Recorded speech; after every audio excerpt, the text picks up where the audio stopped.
ደግሴ ባላገባም ደግሴ እየተፋታሁ ነው ትላለች እናዬ።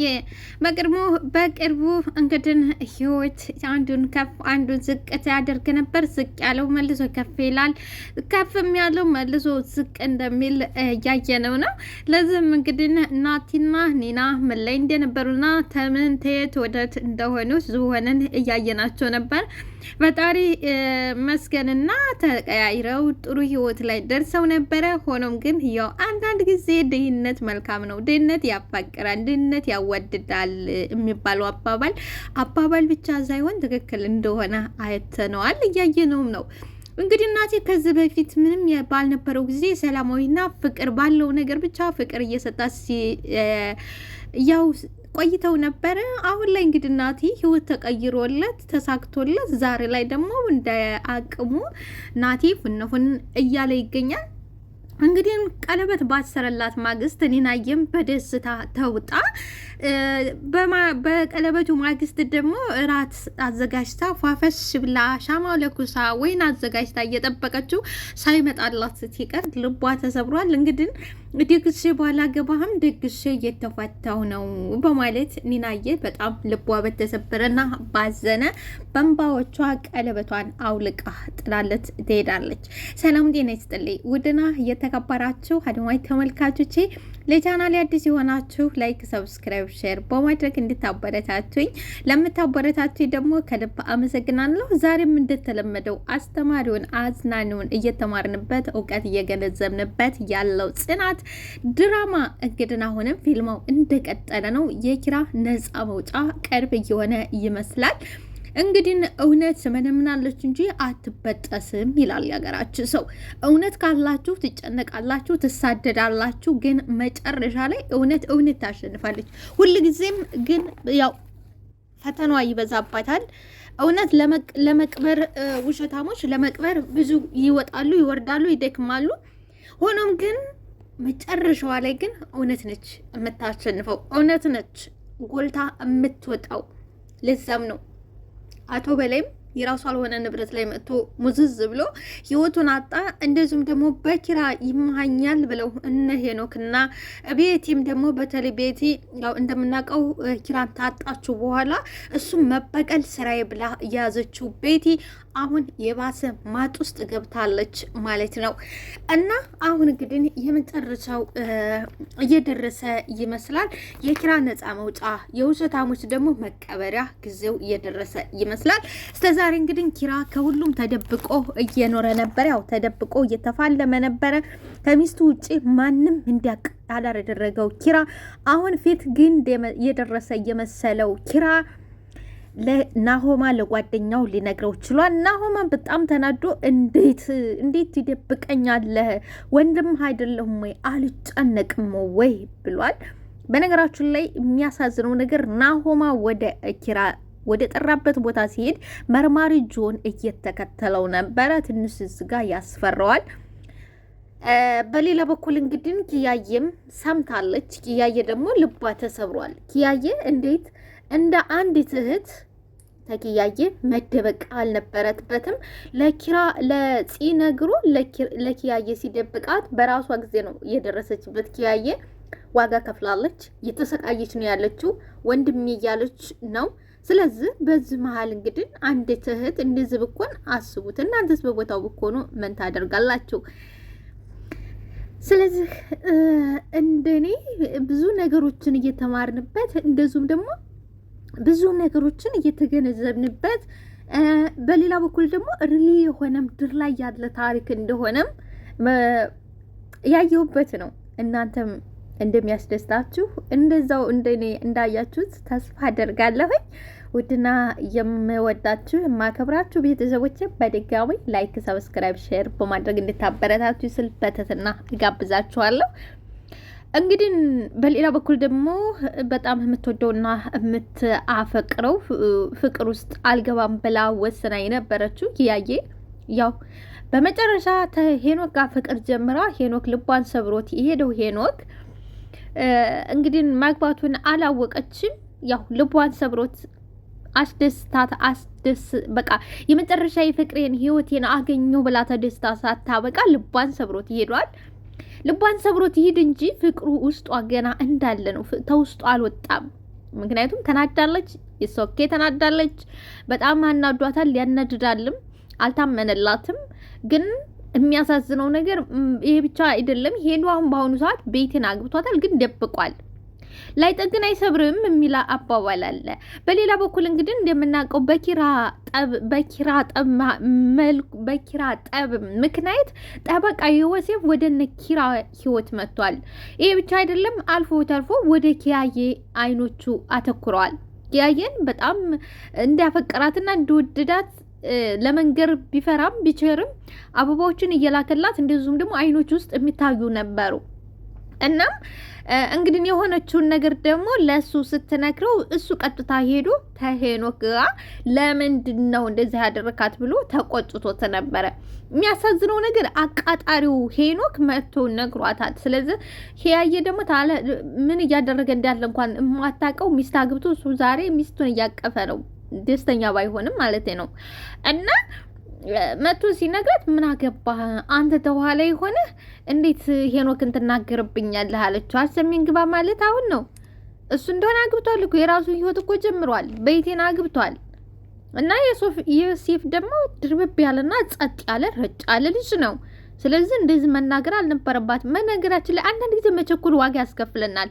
ለነገሮች ዋጋ አለመቸኮል ባይዘው እኔም በራሴ ባለውበት አንድ ሰው ቸኩሎና ተናዱ መጥቶ እንደዚህ ነው ታለ ብሎኝ ያን ያለ ሰው ትክክል ነው ብዬ ሮጭ ተናገርኩ በኋላ እንደገና እንደዚህ ነው እኮ ይቅርታ እንደዚህ ቶሎ ቤት ይሉ አስባችሁታል? ከባድ ነው። ስለዚህ የሆነ ሰው ተናዶ ትክክል ያልሆነም ነገር ሊሆን ይችላል።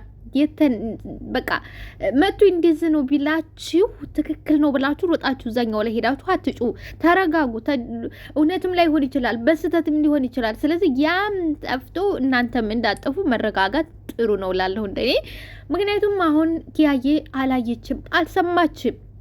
ሄኖክ አግብቷል ቤቲን፣ ለዛውም ጥላቷን የወንድሟን ጥላት ወንድሟን ለመግደል ሽጉጥ ያቀባበለችበትን የወንድሟን ንብረት ያስወሰደችው መስክራ ከጥላት ጋር የቆመችው እዛች ጥላት ጋር ነው። ለዛውም ጥላት ነው ሄዶ ያገባው። ለዚህ ካዳ ምን ይባላል?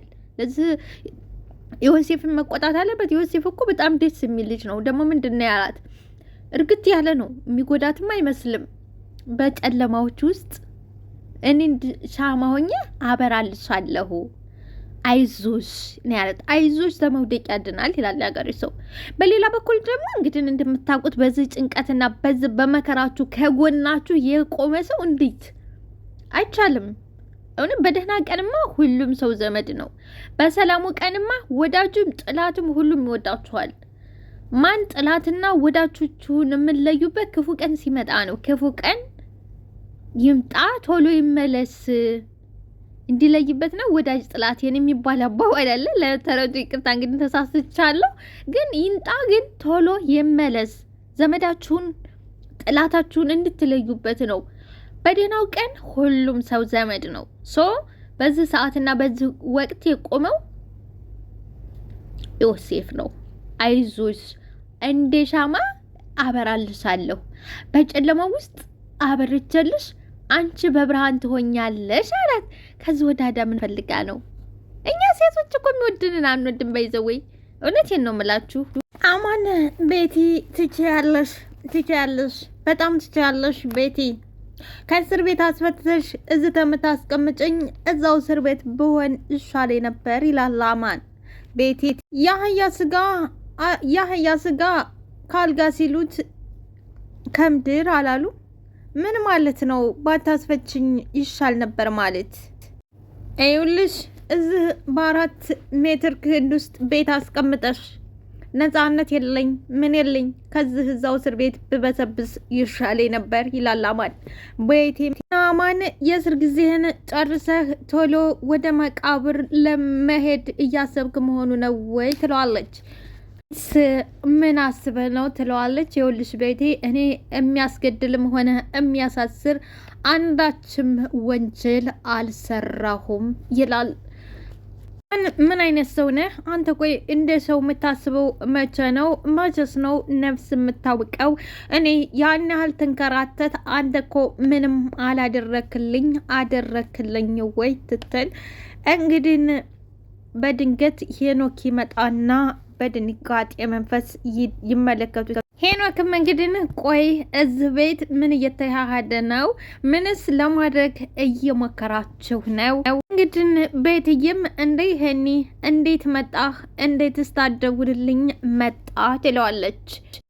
ምን ለማድረግ እየሞከራችሁ ነው ነው ያልኩሽ። አሁን ሌላ ጥያቄ በጥያቄ አትመልሱልኝ። ምን እያሰባችሁ፣ ምንስ እያደረጋችሁ፣ ምንስ እየፈጠራችሁ ነው ያላችሁት ነው? ምንም አላልንም፣ ምንም እያደረግን አይደለም። ሄኖክ የሆነ ነገር ሊነግረኝ ብሎ ሲል ነው አንተ የመጣሁ። ና ቁጭ በል፣ ደግሞሃል፣ ና ቁጭ በል፣ ትኩስ ነገር ላምጣልህ ትለዋለች። ሄኖክ ቆሚ ቤቴ፣ እኔን ለማታለል እንዳሞክሪ። ሁሉንም ነገር ከደቂቃዎች በፊት በር ላይ ቆሜ አዳምጫችኋል። ምን ለመስራት እየሞከራችሁ ነው? ምንድን ለማድረግ እየሞከራችሁ ነው? ቆይ ሄኒ እሱ እኮ እኔ ስትል አንተን አይደለ ከእስር ቤት አስፈታሽ ብለህ ትታፋጭጣት እየነበር። አይ ቤቲ እውነቱን ንገሪኝ፣ አማንን ከእስር ቤት ያስፈታሽው አንቺ ነሽ ወይ ይላታል። ቤቲም አንድና ያስፈታሽው? ቆይ ለምን? እኔስ ምን አድርጌሽ ነው እሱ ልታስፈችው የቻልሻል? ምን አደረግኩሽ? ምን ፈጠርኩሽ? እንዴት ይህንን የሚያህል ትልቅ ሚስጥር ትደብቅኛል? እንግዲህ ሄኖክም እኔ እዚህ ቤት ውስጥ ምንድን ነኝ? ቆይ ምንስ ነኝ? ምንስ እየተካሄደ ነው ይላል። ቤቲም ቆይ አንድ ሄኖክ ላስረዳህ፣ ተረጋጋና ነገሮችን ላስረዳ እንዳትሰብከው አይደለም እባክህ ላስረዳ ትለዋለች። እንግዲህ ሄኖክም ምንድነው የምታስረጅኝ? የረሳሁት አይምሰልሽ፣ ተረሳሹም ላስታውልሽ። እኔና አንቺ ተዋደንና ተፋቅረን በህጋዊ አይደለም እየተጋባ ነው። ግን ደግሞ ሆነም አልሆነም አሁን በአሁኑ ሰዓት እኔና አንቺ ባልና ሚስት ነን። ቤትም አባወራው እኔ ነኝ። ይህም እንግዲህ እሱም ቦታን ካዳ ማነካብህ ማተጋራ ይላል። አንተ ዝም በል ጧስ እንዳኮንብኝ በኋላ አለ ሄኖክ። ወይ ሄኖክ ግራ ገባው። ሄኖክ ባይዘወይ እንግዲህ ቤትዬም ባክህ ሄኒ ተረጋጋ፣ አንተ ተረጋጋ፣ ላስረዳ ሄኒዬ ተረጋጋ። የገዛ ሚስቴ እኔን ንቃና እኔን ደብቃ አንድን ጎረምሳ ከእስር ቤት አስፈትታ ይኸው እገዛ ቤቴ አስቀምጠዋለች። አይ መጠባበቂያ ነው መጠባበቂያ ነው። አይ ገይስ አይደለ? ሄኖክ ደከም ሲል ወደ አማን፣ ሄኖክ ሲል ደግሞ ወደ ሄኖክ የመጠባበቂያ ነው ያስፈልጋል። በዚህ ቤት ይደጋርጋለች። አዎ አይታወቅም። የዛሬ ወንድ እንደዚህ ካልተደረገባቸው አይቻልም እኮ። ተንቀትም በላይ ንቀት ነው። ተንቄያለሁ፣ ተደፍሬያለሁ ይላል። እንግዲህ አማንዬም ይኸውልህ አማን ሄኖክ ተረጋጋ። እኔና ቤቲ ጋር አንተ እንደምታስበውና አንተ እንደምታወራው ምንም ነገር የለንም። አባወራነህ የቤቱ አዎ ነህ፣ ግን ምንም እኛ የለንም። አንተ እንደምታስበው አይደለም ይላል። እንግዲህ አማንዬ መጠባበቂያ ነው። እንግዲህ በመጨረሻው ሰዓት ወደ ነበረበት ወደ ድሮ ቢሮ ወደ ኪራ ቢሮ ይመለሳል። ቀደም ብሎ ቁጭ ብሎ እየጠበቃቸው ነበር። ሀንቾዬ እንደተለመደው ፏፈሽ ብላ ወደ ስራ ትገባለች። ስትገባ ግን ያልጠበቀችውና ያላሰበችው ነው ያገኘችው። ማንን አትሉም? ሄኖክን። አንተ እዚህ ምን ትሰራለህ? ትለዋለች።